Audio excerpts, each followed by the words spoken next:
On a cold October morning in 1793, a woman dressed in white was led through the streets of Paris toward her final destination. The crowds that had once admired her beauty, elegance, and royal splendor now watched in silence, anger, and hatred.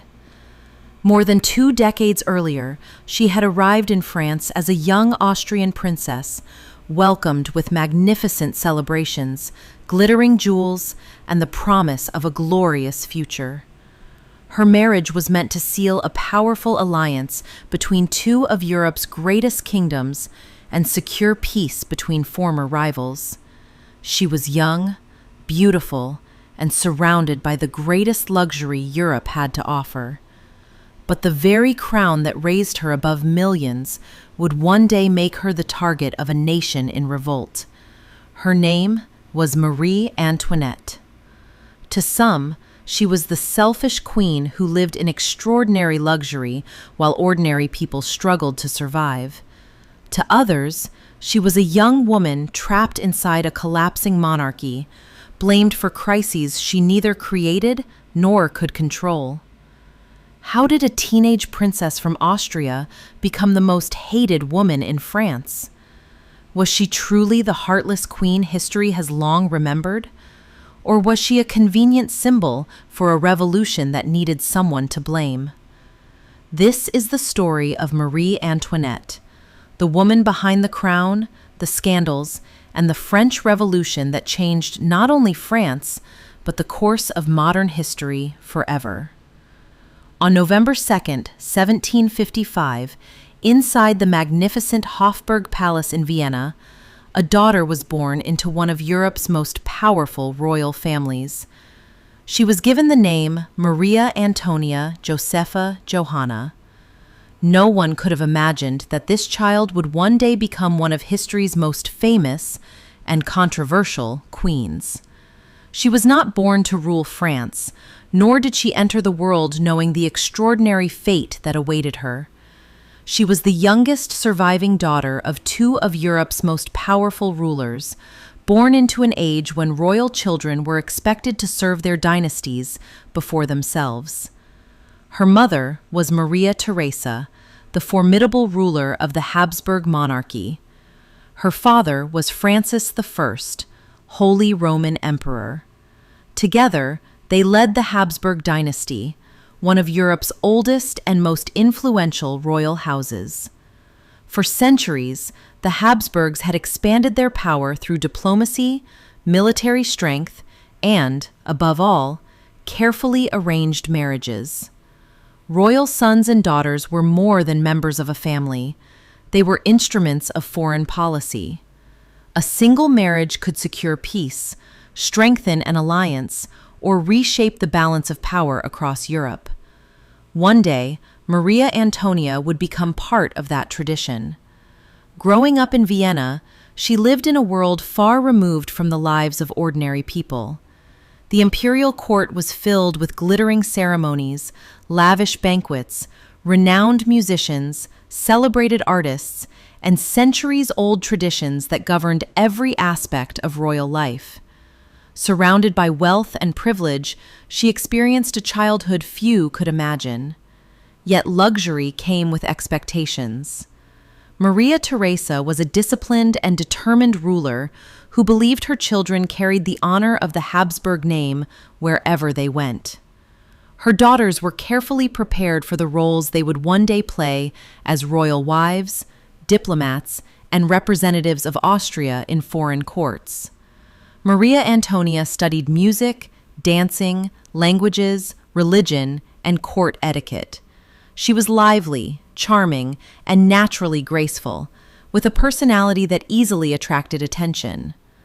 Although she was not considered the most academically gifted among her siblings, she excelled in music and performance, developing the confidence and charisma that would later make her one of Europe's most recognizable royal figures. But beyond the palace walls, a much larger game was unfolding. Europe was divided by powerful kingdoms whose alliances shifted constantly. Austria had long been a rival of France, but changing political circumstances were transforming old enemies into potential partners. A marriage between the Habsburg dynasty and the French royal family offered the possibility of strengthening both nations and bringing greater stability to Europe. Maria Antonia had no say in the future being planned for her. Her childhood, her education, and eventually her marriage were all preparing her for a single purpose: to serve the interests of her family and her empire. Before she became Marie Antoinette, Queen of France, she was simply Maria Antonia, a young Austrian archduchess born into a world where royal daughters were expected to sacrifice their personal dreams for the future of their nations. Soon, everything she had ever known would be left behind. Although Maria Antonia was born into immense privilege, her childhood was shaped as much by duty as by luxury. From an early age, she learned that life inside a royal palace was never truly personal. Every decision, every friendship, and every marriage could influence the future of an empire. At the center of that world stood her mother, Empress Maria Theresa.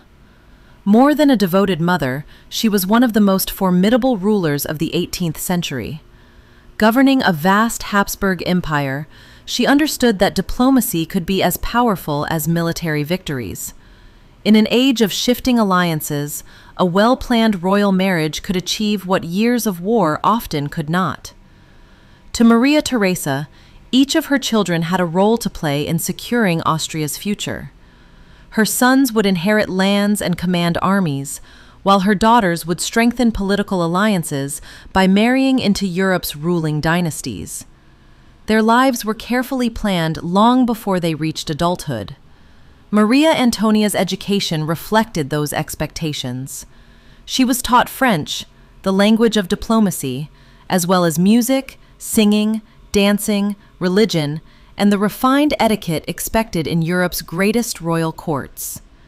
She especially loved music and became an accomplished harp player, earning a reputation for her lively spirit, warmth, and natural charm.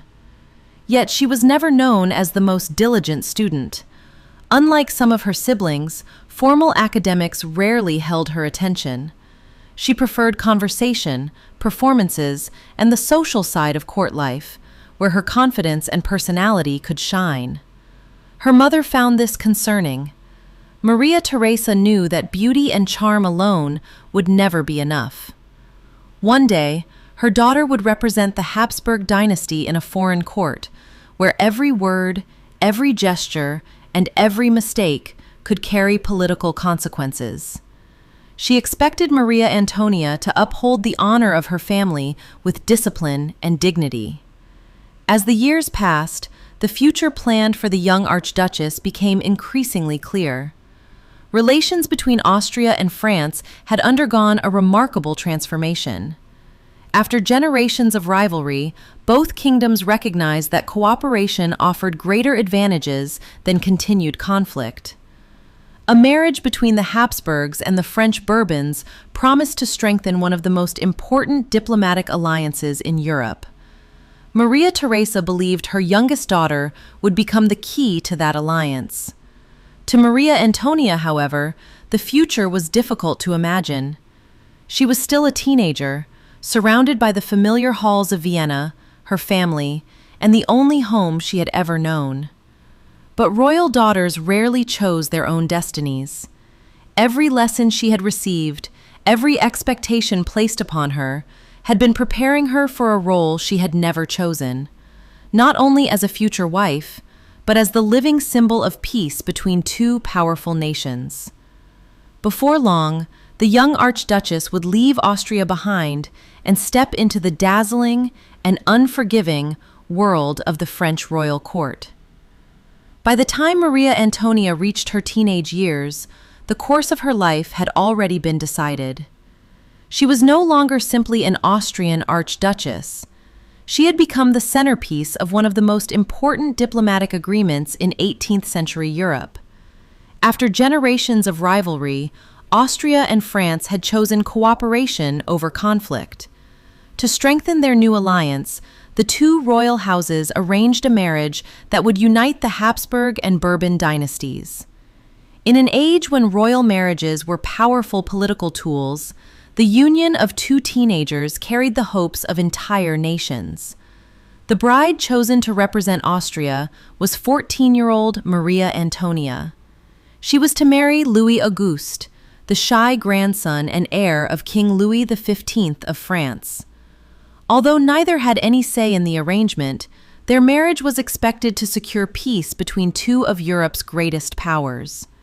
For Maria Antonia, the agreement meant leaving behind everything she had ever known. In April 1770, at just 14 years old, she departed Vienna for France.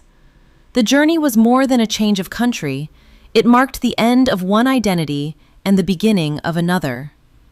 Following royal tradition, she crossed the Rhine River to a small island where an elaborate transfer ceremony took place. There, she surrendered her Austrian clothing, attendants, and personal possessions before being received by the French delegation. The ritual symbolized that the Archduchess of Austria no longer existed. From that moment on, she was Marie Antoinette. The teenager who had spent her childhood in the palaces of Vienna was now expected to become the future Queen of France. Soon after arriving, she met her future husband. The contrast between them was striking. Marie Antoinette was lively, outgoing, and accustomed to the vibrant atmosphere of court life. Louis Auguste, by contrast, was reserved, shy, and preferred books, hunting, and practical pursuits to the endless ceremonies of the royal court. On May 16, 1770, the couple were married in the magnificent Palace of Versailles. The celebration was one of the grandest royal weddings of the century. Nobles from across Europe gathered beneath glittering chandeliers as music echoed through the palace's lavish halls. To those in attendance, the marriage symbolized more than the union of a prince and princess. It represented the hope that two former enemies had finally become allies. Yet beneath the pageantry lay enormous expectations. Marie Antoinette was not simply entering a new family. She was expected to strengthen the alliance between Austria and France, win the confidence of the French people, and, above all, produce an heir to secure the future of the Bourbon dynasty. At only 14 years old, she had left behind her childhood, her homeland, and even her birth name. As Marie Antoinette, she was about to enter the most magnificent and one of the most demanding royal courts in Europe, where every decision she made would be watched, judged, and remembered. When Marie Antoinette arrived at the Palace of Versailles, she entered one of the most magnificent and demanding royal courts in Europe. Versailles was far more than a royal residence. It was the center of French political power, where thousands of nobles lived under the watchful eye of the king. Every conversation, every ceremony, and even the smallest gesture followed elaborate traditions designed to reinforce the authority of the monarchy. For the 14-year-old Austrian princess, it was an entirely new world. Life at Versailles was governed by rigid etiquette. Even the king's daily routine, from waking in the morning to retiring at night, took place through carefully choreographed public ceremonies attended by members of the court. Noble families competed fiercely for the privilege of serving the royal household, believing that even the smallest sign of royal favor could bring wealth, influence, and prestige. Marie Antoinette quickly discovered that privacy scarcely existed. Every gown she wore, every friendship she formed, and every word she spoke became the subject of endless observation and gossip. As the Dauphine, the future Queen of France, she was expected to embody elegance, dignity, and the prestige of the Bourbon monarchy. Yet behind the glittering mirrors and golden halls stood a frightened teenager trying to adapt to a court unlike any she had known in Vienna. Another burden weighed heavily upon the young couple. Their marriage had united two great dynasties, but its success would ultimately be measured by one thing: producing an heir to secure the future of the Bourbon throne. As months turned into years without children, whispers spread throughout Versailles. Courtiers speculated about the marriage, while rumors blamed both Marie Antoinette and Louis Auguste for its failure. Behind those rumors, however, were two young people still learning to understand one another. Louis Auguste was thoughtful, reserved, and uncomfortable with the endless pageantry of court life. He preferred reading, hunting, and working on mechanical locks to attending lavish social gatherings. Marie Antoinette, by contrast, was energetic, sociable, and drawn to music, dancing, fashion, and entertainment. Their personalities often seemed worlds apart. Although their marriage had been arranged for political reasons rather than love, shared challenges gradually brought them closer. As they faced the relentless expectations of court life, respect slowly grew into genuine affection. Even so, Marie Antoinette could never escape the difficult position she occupied. To Austria, she remained a Habsburg princess whose actions reflected on her family and homeland. To many in France, she was still a foreign-born royal whose loyalty was viewed with suspicion. Surrounded by ambitious nobles, she learned that friends could become rivals overnight, and that every success, or mistake, would be remembered. The young princess, who had dreamed of a brilliant future, was beginning to understand that the crown offered not only privilege, but constant scrutiny and immense responsibility. Within a few years, that responsibility would grow even greater. In 1774, Marie Antoinette's life entered a new chapter. At just 18 years old, the young Austrian princess, who had arrived in France only 4 years earlier, became Queen of France. Following the death of King Louis XV, her husband ascended the throne as King Louis XVI, placing the young couple at the head of one of Europe's most powerful kingdoms. The crown brought immense prestige, but even greater responsibility. As queen, Marie Antoinette was expected to represent the dignity of the French monarchy, support her husband, and, above all, secure the future of the Bourbon dynasty by producing an heir. Every aspect of her private life became a matter of public interest, and the absence of children during the early years of her reign fueled rumors throughout Versailles. Whispers spread through the royal court. Some questioned the marriage itself, while others unfairly placed the blame on the young queen. In a palace where gossip often carried as much influence as politics, personal struggles quickly became public scandals. Yet, behind the formal ceremonies, the royal couple's relationship was quietly changing. Although their marriage had begun as a political alliance, Louis XVI and Marie Antoinette gradually developed genuine affection and mutual loyalty. Louis was thoughtful, reserved, and deeply devoted to his family. Marie Antoinette found in him a steady companion as they navigated the pressures of the throne together. Their greatest happiness came with the birth of their children. On December 19, 1778, Marie Antoinette gave birth to her first child, Marie Therese Charlotte. The news was celebrated across France, ending years of speculation about the royal marriage and reassuring many that the Bourbon dynasty would continue. 3 years later, in 1781, she gave birth to a son, Louis Joseph, the long-awaited heir to the French throne.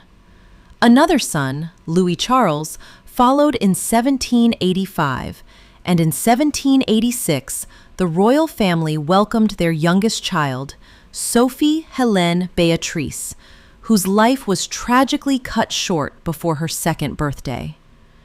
Motherhood transformed Marie Antoinette. Unlike many royal mothers of her era, who often entrusted much of their children's upbringing to servants and governesses, she took a personal interest in raising her family. She spent time with her children, played with them, and sought moments of privacy away from the rigid ceremonies of Versailles. Within the walls of the palace, she found a sense of happiness and purpose that court life had rarely provided. But while the Queen's family flourished, the kingdom around her was beginning to unravel. France faced mounting financial difficulties after decades of costly wars, heavy government debt, and poor harvests. Bread prices rose sharply, placing enormous strain on ordinary families. As hardships spread across the country, the splendor of Versailles appeared increasingly disconnected from the realities of everyday life. Whether fair or not, public opinion began to shift. To those closest to her, Marie Antoinette was a devoted wife and loving mother. To many of her critics, however, she was becoming the face of royal extravagance, a symbol of a monarchy that seemed unable to understand the growing suffering of its people. The Queen of Versailles had finally found personal happiness. But beyond the palace gates, France was moving steadily toward a crisis that would transform both her life and the course of history forever.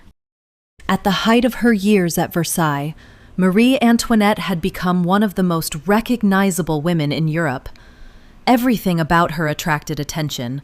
Her gowns, towering hairstyles, jewels, and personal tastes were admired, criticized, and imitated across the continent. To her supporters, she embodied elegance, youth, and the splendor of the French court. To her critics, she represented everything they believed was wrong with the monarchy. Long before the modern age of newspapers and social media, Marie Antoinette had become a celebrity. Fashion was one of her greatest passions. Working closely with her celebrated dressmaker, Rose Bertin, she helped introduce styles that influenced royal courts throughout Europe. Her extravagant gowns, elaborate feathered hairstyles, and luxurious accessories set new trends, and women from London to Vienna sought to imitate the Queen's appearance. But admiration often came with criticism. As France's financial problems worsened, many people viewed the Queen's expensive wardrobe as a symbol of royal extravagance. Whether fair or not, every new fashion became another reason for her opponents to accuse the monarchy of living far removed from the hardships of ordinary people. Marie Antoinette also sought refuge from the rigid etiquette of Versailles. She spent much of her free time at the Petit Trianon, a small chateau and its surrounding gardens on the palace grounds that had been given to her by Louis XVI. There, she entertained close friends, enjoyed music and theater, and escaped the endless ceremonies that dominated court life. Nearby, she even created the Hameau de la Reine, a carefully designed rustic hamlet where she could walk through gardens, keep animals, and experience an idealized version of country life. To the Queen, it offered a rare sense of privacy.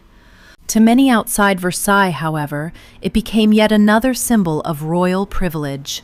As bread prices climbed and financial hardship spread across France, the contrast between palace life and everyday reality became increasingly difficult to ignore.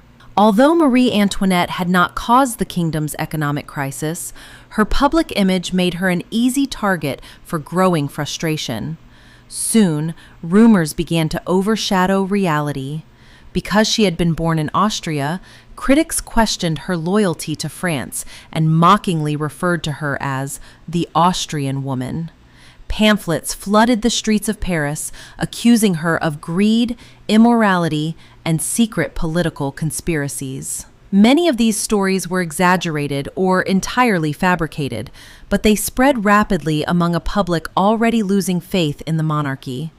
The greatest blow to her reputation came in 1785 with the diamond necklace affair. The scandal centered on an extraordinarily expensive diamond necklace originally created for the mistress of Louis XV.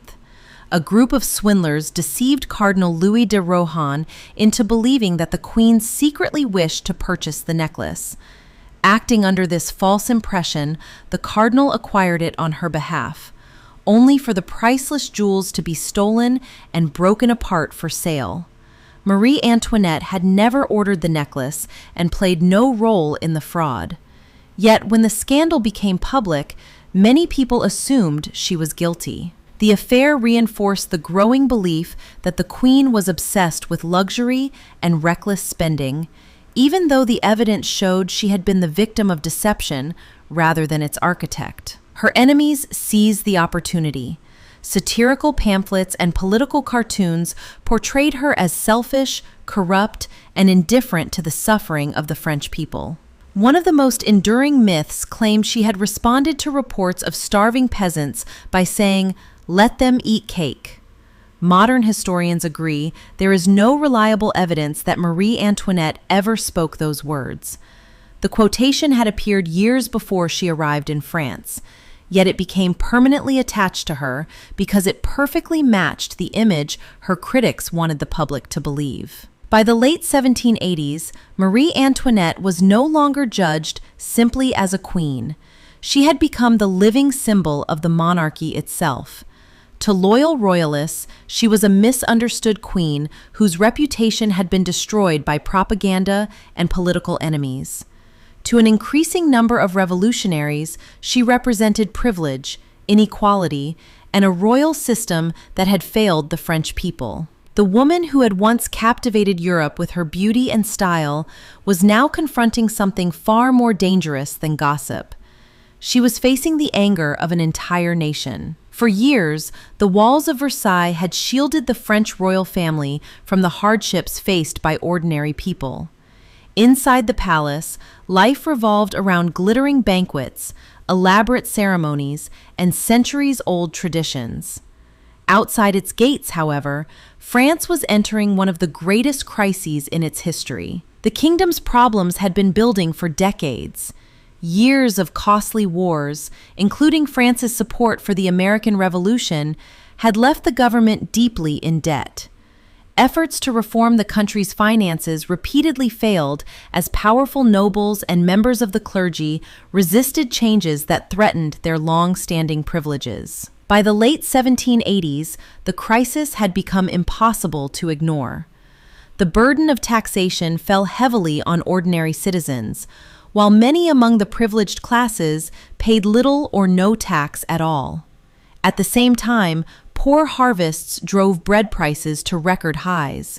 Since bread was the staple food for most French families, even a small increase in price meant hunger for thousands. Desperation spread across the kingdom.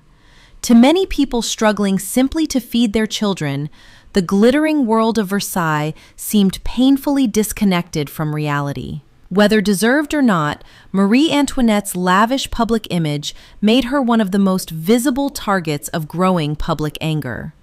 Then, in 1789, the crisis erupted into revolution. On July 14th, an armed crowd stormed the Bastille, a medieval fortress and prison that had come to symbolize the absolute authority of the monarchy. Although only a handful of prisoners were held inside, the fortress represented royal power itself. Its fall became one of the defining moments of the French Revolution and sent a clear message throughout the kingdom. The old order was beginning to collapse. As unrest spread across France, Versailles became increasingly isolated. The royal family was no longer viewed simply as the rulers of the nation, but as the living embodiment of a political system many believed had failed. Only a few months later, another dramatic event unfolded. In October 1789, thousands of women, joined by workers and members of the National Guard, marched from Paris to Versailles. Many had set out before dawn, carrying pikes, muskets, and makeshift weapons. Their demands were simple: bread for their families and action from the king. What began as a protest soon turned into a confrontation. The crowd overwhelmed the palace. During the chaos, several royal guards were killed as demonstrators forced their way inside. For a brief and terrifying moment, the royal family's safety hung in the balance. Marie Antoinette reportedly appeared on a palace balcony before the crowd, standing with remarkable composure despite the danger surrounding her. It was one of the most dramatic moments of her life, and although some in the crowd admired her courage, it did little to calm the growing anger directed at the monarchy. The revolutionaries had made their demands unmistakably clear. Louis XVI and Marie Antoinette would leave Versailles and return to Paris. The journey was not a triumphant royal procession, but a public humiliation. Escorted by an enormous crowd, the king, queen, and their children traveled to the capital as thousands celebrated what they saw as a victory over royal power. Some demonstrators even carried loaves of bread on pikes, declaring that they were bringing the baker, the baker's wife, and the baker's boy back to Paris, a reference to the king, queen, and their young son. After more than a century as the magnificent heart of absolute monarchy, Versailles was abandoned by its royal family. For Marie Antoinette, the move marked the end of the life she had known. The young Austrian princess, who had once entered France in celebration, was now living under the watch of a restless and increasingly hostile public. The distance that had once separated the monarchy from the people had vanished. From this moment onward, the question was no longer whether Marie Antoinette's reputation could be repaired. It was whether the French monarchy itself could survive. After leaving Versailles, Marie Antoinette and her family were no longer protected by the grandeur of the royal palace. Living in Paris at the Tuileries Palace, they remained king and queen in name, but much of their authority had disappeared. Surrounded by revolutionary guards and watched closely by the public, they lived under constant pressure as the revolution steadily stripped away the monarchy's power. For Marie Antoinette, each passing month brought greater uncertainty. Convinced that the revolution had become increasingly dangerous, she secretly exchanged letters with royalist supporters and foreign allies, searching for a way to protect her family and preserve the monarchy. Gradually, one desperate solution emerged. They would escape. On the night of June 20th, 1791, Louis XVI, Marie Antoinette, their children, and a small group of loyal attendants quietly fled Paris under false identities. Their destination was the fortress town of Montmédy, near France's eastern frontier, where royalist troops remained loyal to the crown. The escape became known as the Flight to Varennes. The plan was not simply to flee France. The royal family hoped to reach a secure position from which the king could negotiate with the revolution from a position of strength, protected by loyal soldiers. For a time, the plan appeared to be working, but the royal family's large carriage moved slowly, causing repeated delays. Along the route, local officials and travelers began to recognize the king's face, helped by the portrait printed on French currency. Before long, the fugitives were identified in the small town of Varennes. Their journey ended there. The royal family was arrested and escorted back to Paris under armed guard. The return was marked by an eerie silence. Crowds lined the roads, watching as their king and queen passed by without the cheers that had once greeted them. Many now regarded them not as rulers, but as people who had attempted to abandon the nation in its moment of crisis. The consequences were enormous. Before the flight to Varennes, many revolutionaries still believed the monarchy could survive within a constitutional government. The failed escape shattered that hope. To countless French citizens, Louis XVI's actions appeared to confirm that he no longer accepted the revolution and was prepared to seek foreign support against his own people. Marie Antoinette faced even greater suspicion. Her Austrian birth had long made her the target of criticism, and the failed escape strengthened accusations that she placed the interests of Austria above those of France. Revolutionaries increasingly portrayed her as a dangerous influence over the king and an enemy of the nation. Events continued to spiral out of control.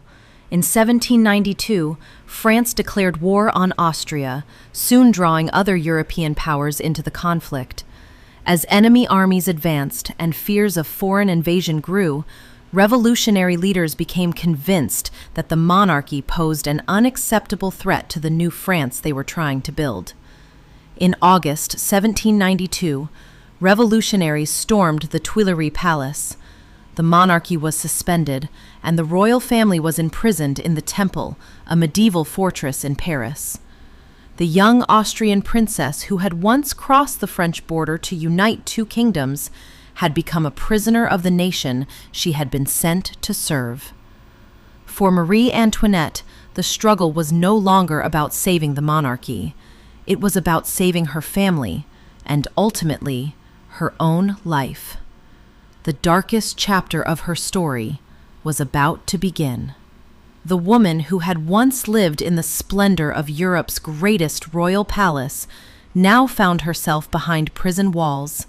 The monarchy had fallen. In August 1792, revolutionaries stormed the Tuileries Palace, ending what remained of royal authority. Louis XVI, Marie Antoinette, and their children were arrested and imprisoned. They were no longer addressed as king and queen. They were simply prisoners of the revolution. For Marie Antoinette, the transformation was almost unimaginable. The ceremonies, elegant gowns, and grandeur of court life vanished overnight, replaced by confinement, uncertainty, and constant fear for her family's future. Despite her circumstances, she struggled to remain composed, finding strength in caring for her children during the darkest period of their lives. The tragedy deepened only months later. Louis XVI was brought before the National Convention and charged with conspiring against France. After a highly publicized trial, he was found guilty of treason.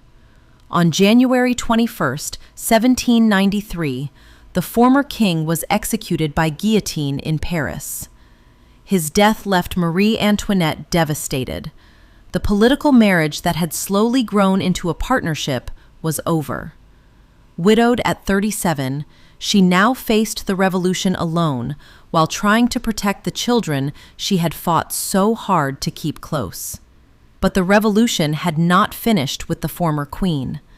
In August 1793, Marie Antoinette was transferred to the Conciergerie, a prison known as the antechamber of the guillotine. There, she lived under constant guard in a small, damp cell while awaiting trial. In October, she appeared before the Revolutionary Tribunal. She was accused of conspiring with foreign powers, betraying France, wasting public money, and plotting against the revolution. Many of the charges reflected years of political hostility and public resentment rather than clear evidence of criminal acts. Yet the trial was about more than Marie Antoinette herself. It represented the revolution's final judgment on the old monarchy. One of the most shocking moments came when prosecutors repeated a false accusation that she had committed incest with her young son, Louis Charles. The courtroom fell silent as Marie Antoinette refused to answer the charge directly, instead appealing to every mother present. She declared that nature itself refused such an accusation and entrusted her response to the mothers of France. According to contemporary accounts, many women in the courtroom were visibly moved, but sympathy could not change the verdict. On October 16, 1793, Marie Antoinette was found guilty and sentenced to death. That morning, Dressed in a simple white gown with her hands bound behind her back, she was placed in an open cart and taken through the streets of Paris. Unlike Louis XVI, who had ridden in a closed carriage, the former queen was deliberately displayed before the public during the slow journey to the guillotine. The young princess, who had once entered France amid celebration, was now making her final procession through a city transformed by revolution. She was 37 years old. Shortly before her execution, she accidentally stepped on the foot of the executioner and quietly apologized, saying, "Pardon me, sir, I did not do it on purpose." They were among the last recorded words she ever spoke. Moments later, the blade of the guillotine fell. With her death, one of the most famous queens in European history came to an end, but the debate over her life had only begun. Was Marie Antoinette the selfish and extravagant queen portrayed by revolutionary propaganda? Or was she a young woman placed upon a throne before she was prepared, caught in the collapse of a centuries-old monarchy she could neither fully control nor ultimately save? More than 2 centuries later, historians continue to ask those same questions. Her crown disappeared, her kingdom fell, but her name has never been forgotten.